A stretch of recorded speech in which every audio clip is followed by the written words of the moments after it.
Alhamdulillahilladzi faddalana ala katsirin minal wassalatu wassalamu ala sayyidil anam wa ala alihi wa ashabihi wa baraka wa sallam.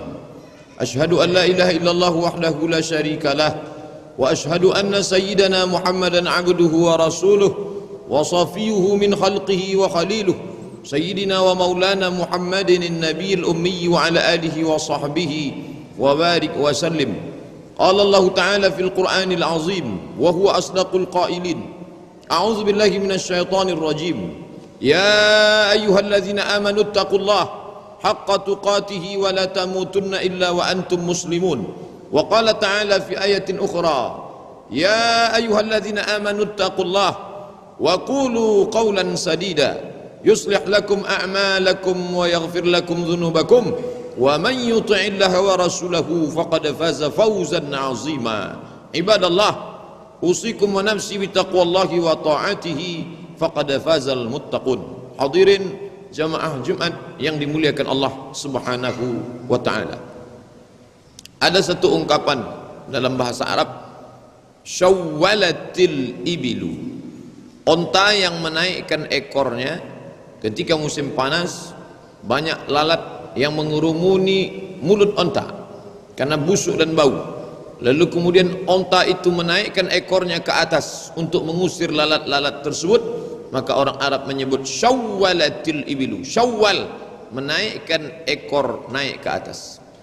Semua binatang ekornya turun ke bawah. Ekor ayam, ekor kucing, ekor segala ekor turun ke bawah. Tapi ada satu ekor yang naik ke atas, ekor kalajengking. Orang Arab menyebutnya syawwal, artinya ekor yang naik ke atas. Timbangan, mizan yang menggunakan tiang di tengah, neraca, timbangan kiri dan kanan. Ketika benda ditimbang, maka alat penimbang akan naik dan turun. Yang naik ke atas itu dalam bahasa Arab disebut dengan syawwal. Maka dari tiga penggunaan kata syawwal pada timbangan, pada ekor onta dan ekor kalajengking menunjukkan makna syawwal, artinya meningkat, naik ke atas. Tak terasa hari ini kita sudah sampai pada tanggal 6 Syawal. Maka makna yang terkandung filosofi dari bulan Syawal ini, bahwa orang beriman mengalami peningkatan yang luar biasa. Apanya yang meningkat? Yang pertama meningkat adalah iman. Karena selama 29 hari 29 malam dia sudah ditempa dengan iman. Man shama ramadhana imanan wa ihtisaban. Siapa yang selama di siang itu menahan makan, menahan minum, menahan hubungan seksual, menahan mata, menahan telinga, menahan hati, menahan otak, menahan pikiran, imanan, karena iman kepada Allah. Wa ihtisaban, tak mengharapkan sertifikat, tak mengharapkan piagam penghargaan, hanya mengharapkan balasan dari Allah. Ghufira lahu ma taqaddama min dzambih, diampunkan Allah dosanya yang lalu. Bagaimana dengan malamnya? Man qama Ramadan, siapa yang tegak di waktu malam, imanan, lagi-lagi karena iman, wahtisaban, karena hanya mengharapkan balasan dari Allah. Ghufira lahu ma taqaddama min dzambih, diampunkan Allah dosanya yang lalu. Oleh sebab itu 6 hari di bulan Syawal ini meningkat iman kepada Allah Subhanahu wa taala. Yang kedua yang meningkat adalah amal. Kenapa amalnya meningkat? Karena setiap malam dia isi dengan tarawih, dengan berbaca macam variasi dan modelnya. Ada yang 11 rakaat, ada yang 23 rakaat, ada yang 36 rakaat, ada yang 100 rakaat, berbagai macam, ditambah dengan tahajud, ditutup dengan witir, ditambah dengan berbagai macam zikir dan doa. Itu semua menambah amal. Yang meningkat yang ketiga adalah ilmu. Karena hampir setiap masjid ada kultum, ada pengajian, ada kajian menjelang azan zuhur, ada kajian menjelang azan maghrib berbuka, ada kajian dari isya menjelang tarawih, ada kajian malam iktikaf. Maka ada 3 yang meningkat. Maka bagi kita yang sampai hari ke-6 Syawal ini belum lagi mampu mengukur standar peningkatan itu, apa standarnya? Perusahaan ada standarnya, universitas ada standarnya. Maka apa standar keberhasilan Syawal? Ketika kita mampu mengukur 3 yang meningkat: amal meningkat, iman meningkat, ilmu meningkat. Kalau 3 ini meningkat, maka layaklah kita menyebut 6 Syawal 1438 Hijrah. Tapi kalau tidak, maka sesungguhnya kita sudah berhutang nama tak layak kita menyandang nama Syawal, karena nama itu berat, tidak hanya ada dalam tulisan tinta di atas kertas, bukan hanya sekedar ucapan menggerakkan anak lidah, tapi juga mengandung makna yang dalam. Setiap mukmin yang mengucapkan 1 Syawal, setiap muslim yang mengatakan 6 Syawal, maka dia sudah berada dalam peningkatan. Inilah makna dari ucapan seorang sahabat Nabi SAW, bukan hadis Nabi. Man kana yaumuhu khairan min amsihi, siapa yang bulan kemarin baik tapi bulan Syawal ini khairun, lebih baik, fahuwa rabih, itulah orang yang beruntung. Siapa yang bulan kemarin baik tapi bulan ini sama saja baiknya, man kana yaumuhu mithla amsihi, siapa yang bulan kemarin sama seperti bulan ini tak ada berbeda dengan bulan kemarin, fahuwa khasir, dia adalah orang yang rugi. Dia tidak beruntung, dia rugi. Yang lebih parah, man kana yaumuhu syarrun min amsihi, siapa yang hari ini syarr, lebih buruk, lebih jelek, lebih parah daripada hari kemarin, fahuwa mal'un, dia adalah orang-orang yang terlaknat. Dia bukan orang yang mensyukuri nikmat Allah, dia adalah orang-orang yang jauh dari rahmat Allah Subhanahu wa taala. Tak sedikit kaum muslimin yang berpemahaman bahwa bulan yang lalu itu adalah bulan menumpuk amal, ditumpuk amal ibadah sunat sebanyak-banyaknya, ditumpuk membaca Quran sekhatam-khatamnya, ditumpuk lama-lama di masjid i'tikaf. Setelah itu melupakan masjid, kita sudah gagal total dalam beribadah. Perubahan yang terjadi adalah perubahan perilaku, itulah yang diinginkan. Dalam setiap ibadah ada target yang akan dicapai. Salat, apa target daripada salat? Inna salata tanha anil fahsya wal munkar. Salat yang berhasil mencegah fahsya, perbuatan keji, munkar, perbuatan yang munkar. Puasa, apa target yang ingin dicapai? Ditegaskan Allah Subhanahu wa taala, ya ayyuhalladzina amanu, hai orang beriman, kutiba alaikumusshiyam, diwajibkan bagi kamu puasa, kama kutiba alladzina min qablikum, sebagaimana orang-orang sebelum kamu. Untuk apa? Satu saja target yang ingin dicapai, la'allakum tattaqun, mudah-mudahan kamu takut kepada Allah Subhanahu wa taala. Haji, meninggalkan anak, meninggalkan istri, keluarga, sahabat, kantor ditinggalkan, nafkah habis, biaya belanja. Apa yang diinginkan? Satu saja target daripada orang haji itu, man hajja, siapa yang melaksanakan haji, falam yarfus, tidak melakukan perbuatan seksual, walam yafsuq, tidak melakukan perbuatan fasik, kharaja ka yauma waladathu ummuh, keluar dari tanah suci, keluar dari ibadah suci seperti dia keluar dari perut ibunya. Oleh sebab itu mereka yang sudah melaksanakan ibadah itu dikatakan Allah Subhanahu wa taala, faman farada fihinnal hajja, siapa yang melaksanakan ibadah haji, fala rafatha, maka janganlah melakukan perbuatan rafath, seksual, wala fusuqa, maka jangan melakukan perbuatan fasik yang merusak amal, merusak ibadah, merusak iman, wala jidal, maka dia tidak berkata-kata kasar, mencaci maki, sumpah serapah, menghardik orang tanpa sebab, mengeluarkan kata-kata yang menyinggung perasaan orang. Wala rafatha wala fusuqa wala jidal. Kalau sudah selamat daripada itu, maka berhasillah target ibadah. Sebaliknya ancaman Allah yang disampaikan Rasulullah sallallahu alaihi wasallam, man salatuhu, siapa yang salatnya, lam tanhahu, tak mencegah dirinya, anil fasa wal munkar, dari perbuatan keji dan munkar, falam yazdad illa bu'dan, dia bukan semakin dekat, dia hanya semakin jauh dari Allah Subhanahu wa taala. Inilah orang-orang yang disindir Allah dalam surat Al-Kahfi. Apa kata Allah? Wa yahsabuna annahum yuhsinuna sun'a, mereka menyangka sedang beramal soleh, mereka menyangka sedang berbuat baik, tapi sebenarnya mereka semakin jauh dari Allah Subhanahu wa taala. Beriman itu adalah pilihan, karena Allah Subhanahu wa taala sudah memilih kita ketika berada di alam arwah. Semua ditanya oleh Allah Subhanahu wa taala. Sebelum ada kuku, sebelum ada bulu, sebelum ada rambut, sebelum ada kulit, sebelum ada tulang, sebelum ada sumsum, semuanya masih dalam bentuk ruh. Saat itu Allah bertanya, wa idz akhadha rabbuka min bani Adam, ingatlah ketika Allah mengambil persaksian dari semua anak cucu keturunan Adam. Allah bertanya dengan satu kalimat, alastu bi rabbikum, bukankah aku ini Tuhan kamu, bukankah aku ini Rabb kamu? Waktu itu semuanya menjawab dengan satu jawaban, bala syahidna, ya kami beriman, kami bersaksi engkau adalah Rabb kami ya Allah. Lalu kemudian ketika sampai di alam yang penuh dengan kedustaan, kepalsuan, kehinaan dan kerendahan ini, semuanya lalai. Siang ini kita masih termasuk orang-orang yang ingat. Berapa banyak orang yang ingat di bulan lalu, lupa di bulan ini. Berapa banyak orang yang ingat di bulan ini, lupa di bulan akan datang. Sampai begitu cepatnya, ya. Yusbihu mu'minan, paginya beriman, wa yumsi kafiran, petangnya dia sudah kafir. Jangankan bulan lalu, jangankan kemarin sore, tadi pagi dia beriman, petang ini bisa dia kafir. Oleh sebab itu yang paling penting dijaga ini adalah istiqamah.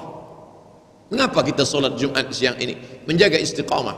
Selesai solat Jumat ini, condong matahari, kita akan solat asar. Tenggelam matahari, nampak syafaq ahmar merah ufuk di sebelah barat, kita akan solat maghrib.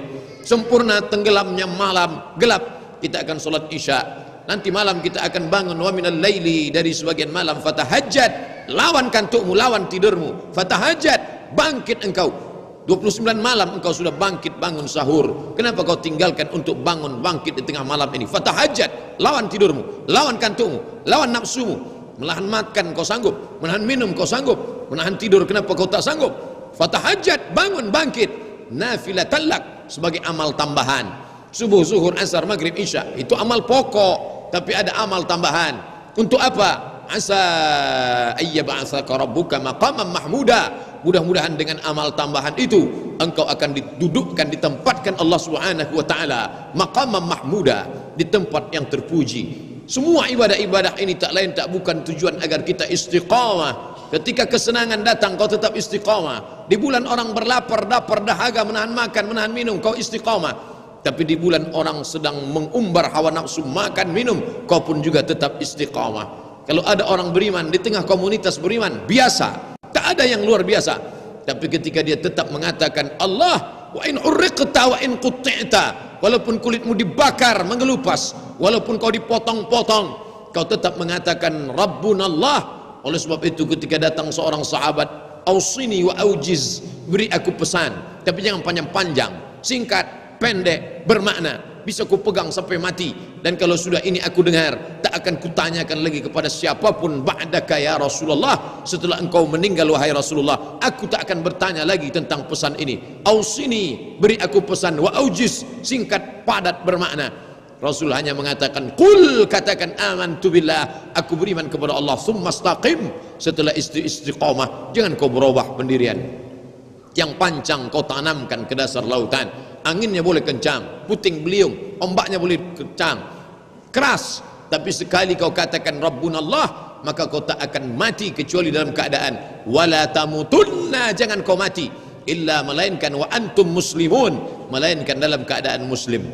Tapi apalah daya, orang beriman itu, kata Imam Muslim Ibn al-Hajjaj al-Qusairi an-Naisaburi, katanya orang beriman itu al-mu'min yazid al-iman, iman yazid, bertambah, wa yanqus, berkurang. Berada di bulan Syawal, di dalam masjid bersama orang-orang beriman, di tengah ibadah yang kualitasnya tinggi, dalam ibadah yang amat sangat hebat, Sayyidul Ayyam, induk dari penghulu segala hari, Sayyidus Syuhur, induk dari segala bulan, iman bertambah, full, penuh. Tapi begitu berlalu bersama orang yang tidak baik, di tempat yang kurang baik, dalam aktivitas yang tak ada mengandung kebaikan, iman akan pudar. Oleh sebab itu mari kita jaga al-istiqamah. Satu istiqamah khairun min alfi karamah, lebih baik daripada 1000 karamah. Kalau kau lihat ada orang bisa berjalan di atas air, bisa terbang di atas awan, jangan kau terpukau. Ila ra'aitar rajul, kalau kau lihat ada orang yatiru fil hawa, bisa terbang di atas awan, yamshi 'alal ma', berjalan di atas air, la taghtar, jangan kau tertipu, jangan kau terpesona, jangan kau terpedaya, karena setan pun bisa melakukan itu. Dulu orang bangga karena bisa berjalan di atas air, bisa terbang di atas awan. Sekarang tidak lagi itu yang menjadi kebanggaan. Bila kau lihat ada tetanggamu yang kaya, tidak beribadah tapi kaya, jangan kau terpukau, dia sedang dimainkan dengan istidraj. Ada profesor, doktor, kiai, haji, buya hebat, masyhur, dikenal orang, semua mengagungkannya, memuliakannya, tapi tak ada istiqamah dalam dirinya. La taghtar, jangan kau tertipu, karena dia sesungguhnya sedang dalam tipuan Allah Subhanahu wa taala. Yukhadi'un Allah, mereka menipu Allah, wa huwa khadi'uhum, padahal Allah yang sedang menipu mereka. Mereka adalah orang-orang yang menipu Allah Subhanahu wa taala. Wa makaru, mereka membuat tipuan. Wa makarallah, Allah membuat tipuan. Wallahu khairul makirin, tipuan daya Allah lebih hebat, lebih dahsyat daripada mereka. Bila rezekimu lancar padahal kau tak pernah menempelkan keningmu ke lantai, kau sedang ditipu Allah.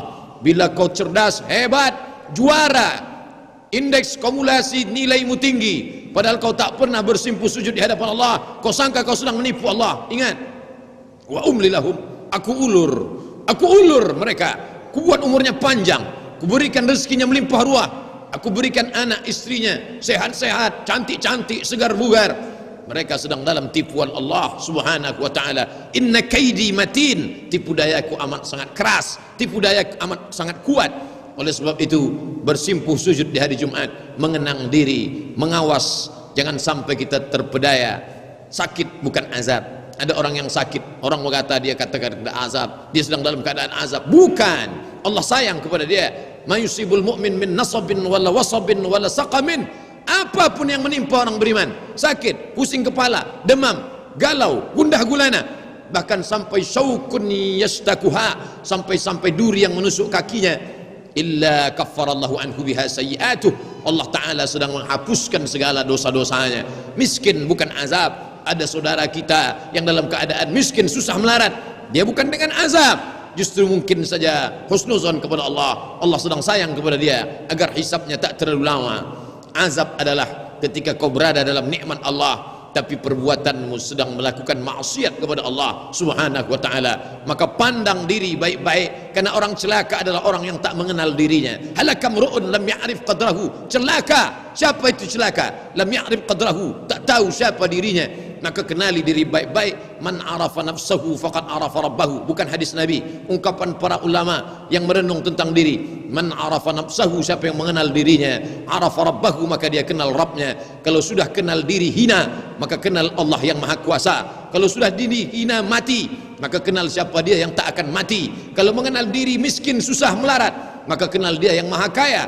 Maka kita selalu menggabungkan bersama diri orang-orang soleh, bersandar kepada Allah subhanahu wa ta'ala, bersandar kepada harta akan binasa, bersandar kepada kuasa akan sirna, bersandar kepada manusia hari ini menjadi kawan, boleh jadi besok akan menjadi lawan. Maka sandarkanlah diri kepada dia. Siapa dia? La haula wala quwata illa billah. Siapa dia? La ta'khudhuhu sinatun wala naum. Maka siang ini kita bersimpuh di hadapannya, kita katakan inna salati, salatku, wa nusuki, ibadahku, wa mahyaya, hidupku, wa mamati, matiku lillah, kuserahkan semuanya kepada Engkau ya Allah. Ditutup di akhir salat, at-tahiyatul, segala penghormatan, mubarakatul, segala keberkahan, salawatul, segala doa-doa, thayyibatul, segala puja-puji yang baik-baik, lillah, punya Engkau ya Allah, bukan punya aku ya Allah. Kalau hari ini kau pinjamkan aku bisa berjalan di atas bumimu, maka udara yang kuhirup nikmatmu, jantung yang berdetak pemberianmu, darah yang menetes karuniamu. Kenapa aku tak bersyukur kepadamu?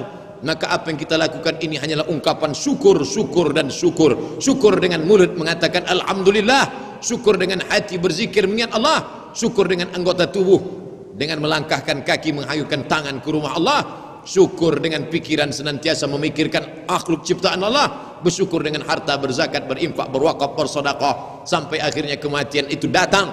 Dan pada saat mati tidak penting mati di mana. Mati di sungai, akan mati syahid karena mencari nafkah, hanyut terombang-ambing di tengah samudra, tapi dia tetap dalam keadaan mati syahid. Semua orang mengatakan dia mati jelek, jenazahnya membusuk, tapi di pandangan Allah dia mati syahid. Tapi justru ada orang yang mati terkapar di atas tempat tidur, semua mengatakan dia mati baik, tapi dia mati dalam keadaan su'ul khatimah. Yang kita minta adalah mati dalam keadaan husnul khatimah. Tiap pagi, tiap petang, tiap siang, tiap malam kita katakan Allahumma akhtim lana bi husnil khatimah wa la takhtim alaina bi su'il khatimah. Apa itu husnul khatimah? Allahumma ja'al akhir kalamina, jadikan akhir kalam kami inda tihai ajalina, ketika ajal kami sampai, yang keluar dari mulut kami adalah la ilaha illallah.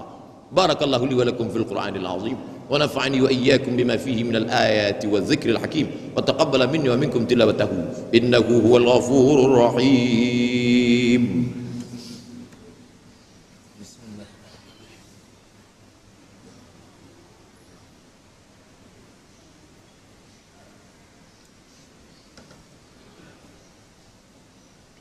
Alhamdulillahi rabbil alamin, wa bihi nasta'inu ala umurid dunya waddin, wassalatu wassalamu ala al-qairil muhril muhajjalin sayyidina wa maulana Muhammadin wa ala alihi wa sahbihi wa man tabi'ahu ila yaumiddin.